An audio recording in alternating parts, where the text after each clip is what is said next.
श्री स्वामी समर्थ स्वामी मला तुमच्या मनातल्या सगळ्या इच्छा पूर्ण करावी हीच मी स्वामीचरणी प्रार्थना करते। आज मी तुम्हाला ह्या व्हिडिओमध्ये सांगणार आहे बघा, आर्थिक प्रश्न, आर्थिक प्रगतीसाठी, ऐश्वर्य, धन, वैभव वाढण्यासाठी आपल्याला महालक्ष्मी मातेची अति उच्च कोटीची अशी सेवा करायची आहे, जी शुक्रवारच्या दिवशी केली जाते। आणि बघा, प्रत्येक जणाला असं वाटत असतं की आता प्रत्येक जणाला असं वाटत असतं आपल्या घरामध्ये पैसा यावा, धन दौलत, ऐश्वर्य वाढावं, आपलं घर हे सुख समाधानी भरावं, त्याच्यासाठी आपल्याला ह्या सेवा करायच्या आहे। आता गुरुचरित्र पारायणाला सुरुवात होत आहे, नंतर वैभव लक्ष्मी व्रताची सुरुवात होणार। त्याच्यासाठी मी तुम्हाला सांगणार की ह्या सेवा आवर्जून करा, कारण की ह्या सेवा केल्याने महिने दीड महिन्यामध्ये आपल्याला फरक पडतो। आर्थिक चंचल असेल, पैसा टिकत नसेल, नोकरीमध्ये घाटा येत असेल, बिझनेस चालत नसेल, तर ह्या सेवा करून बघा, दीड महिन्यामध्ये तुम्हाला नक्कीच फरक जाणवेल। तर तुम्ही ह्या सेवा करा आणि त्याचा अनुभव सुद्धा घ्या। भरपूर जणांना आलेला आहे, मी सुद्धा करते, त्यामुळे तुम्हाला सांगण्याचा प्रयत्न केलेला आहे।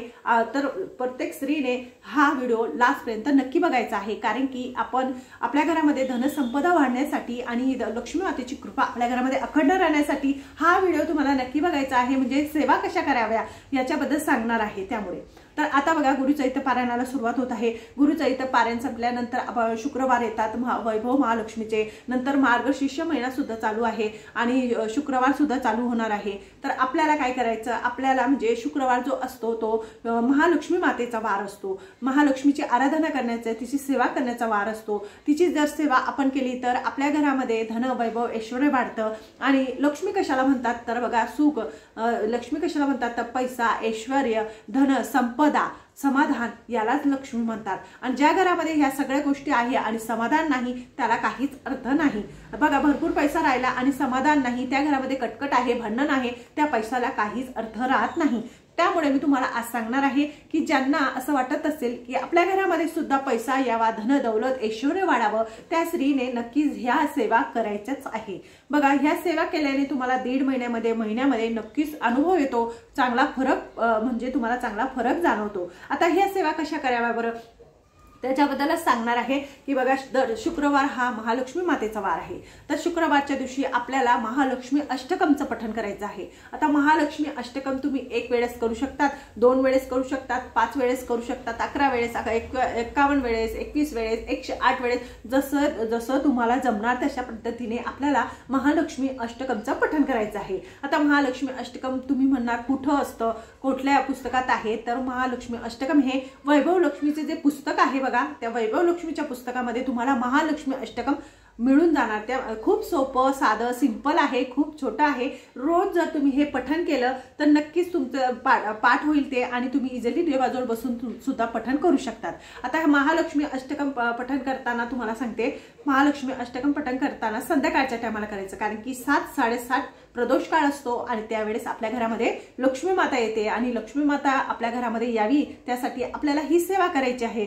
तर त्याच्यासाठी काय करायचं, गाईचं तूप घ्यायचं आणि 2 वाती घ्यायच्या, लांब वाती घ्यायच्या, गाईचं तूप घ्यायचं, पंथीमध्ये लावायचं आणि त्यावेळेस आपण आसनावर बसून महालक्ष्मी अष्टकमचं पठण करायचं आहे। आता सेवा सांगणार आहे तुम्हाला, त्या सेवा तुम्हाला आवर्जून करायच्या आहे। महालक्ष्मी अष्टकमचं पठण करायचं, खूप साधं सिंपल आहे, एक वेळेस केलं तरी चालेल, संकल्प नाही घेतला तरी चालेल। आणि मग नंतर काय करायचं, महालक्ष्मी अष्टकमचं पठण करायचं। महालक्ष्मीचं अष्टकमचं पठण झाल्यानंतर तुम्हाला जर शक्य असेल तर मंत्र म्हणायचा, श्री महालक्ष्मी नमः, श्री महालक्ष्मी नमः असा मंत्र तुम्ही 16 वेळेस म्हणू शकतात किंवा 1 वेळेस सुद्धा म्हणू शकतात। जशी तुमची इच्छा तशाप्रमाणे तुम्ही करू शकता। थोडं रोज वाढवत जायचं। ज्या वेळेस आपण देवपूजा करतो संध्याकाळच्या टायमाला, त्यावेळेस 10-15 मिनिटं तुम्हाला लागतील। जर 1 वेळेस म्हणायचं म्हटलं तर 10-15 मिनिटांमध्ये तुमचं भरपूर वाचन होईल। त्यामुळे हे जे मंत्र स्तोत्र सांगते आहे ते नक्कीच करा, तुम्हाला याचा चांगलाच अनुभव येईल। नोकरीमध्ये, बिझनेसमध्ये तुम्हाला काही फायदा होत नसेल तर ते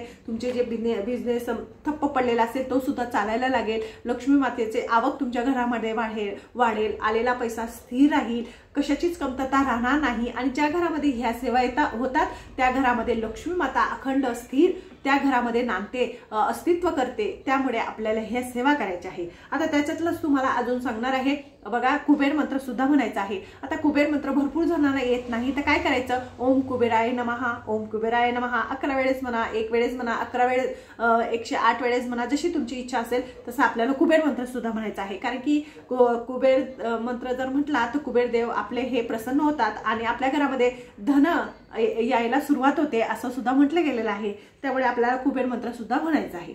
आणि दुसरी सेवा जी आहे ती श्री सुक्तम, श्री सुक्तमचं पठण करायचं आहे। बघा, ज्या घरामध्ये श्री सुक्तमचं रोज पठण होतं किंवा दर मंगळवारी किंवा शुक्रवारी ह्या सेवा होतात त्या घरामध्ये किंवा रोज होतात तर त्या घरामध्ये लक्ष्मी माता स्थिर राहते आणि कशाचीच कमतरता त्या घरामध्ये राहत नाही।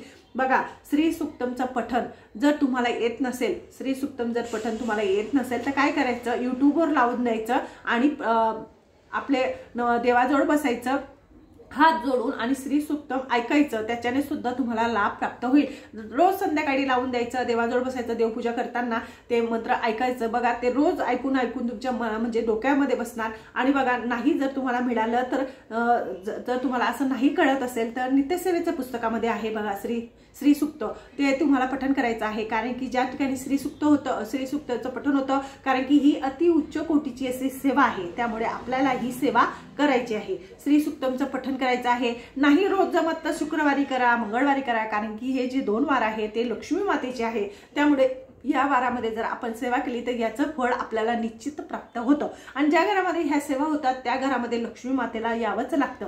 आणि नंतर त्याच्यासोबत दुसरं सांगते, आता तुमच्या घरामध्ये बघा लहान मुली असणार तर ज्यांचा पिरियड येत नाही त्या मुलींची पूजा करायची दर शुक्रवारी। आपल्या घरातली मुलगी असेल, बाहेरच्या घरामध्ये किंवा आजूबाजूला मुली तुमच्या घरामध्ये येत असतील तर त्यांना चॉकलेट द्यायचं, दूध द्यायचं किंवा खीर द्यायची, कारण की लहान मुली ह्या लक्ष्मी मातेचं स्वरूप असतात। लक्ष्मी माता म्हणून त्यांची पूजा करायची, त्यांना खीर द्यायची। नाही मुली बाहेरून कोणी मुली येत असतील तर काय करायचं, आपल्याच घरातली एका तुमची मुलगी असणार तर तिची पूजा करायची, तुमच्या घरामध्ये त्या दिवशी खीर करायची। शुक्रवारच्या दिवशी किंवा मंगळवारच्या दिवशी तुम्ही खीर करायची, देवी मातेला नैवेद्य अर्पण करायचा, मुलीची पूजा करायची, मुलीला खीर खायला द्यायची। असं केलं तरी सुद्धा लक्ष्मी मातेला अत्यंत प्रिय आहे या सगळ्या गोष्टी। आणि दुसरी गोष्ट म्हणजे बघा, त्या दिवशी तुम्हाला जर तुमच्या मंदिराजवळ म्हणजे महिन्यामध्ये 1.5 महिन्यामध्ये आपल्याला काय करायचं आहे, लक्ष्मी मातेचं जर मंदिर तुमच्या घराच्या आजूबाजूला असेल, जवळ असेल तर लक्ष्मी मातेच्या मंदिरात जायचं, पांढऱ्या कलरची मिठाई मंदिरात अर्पण करायची। आता तुम्ही 1 पेढा पण करू शकतात, पावशेर पण करू शकतात, जेवढी तुमची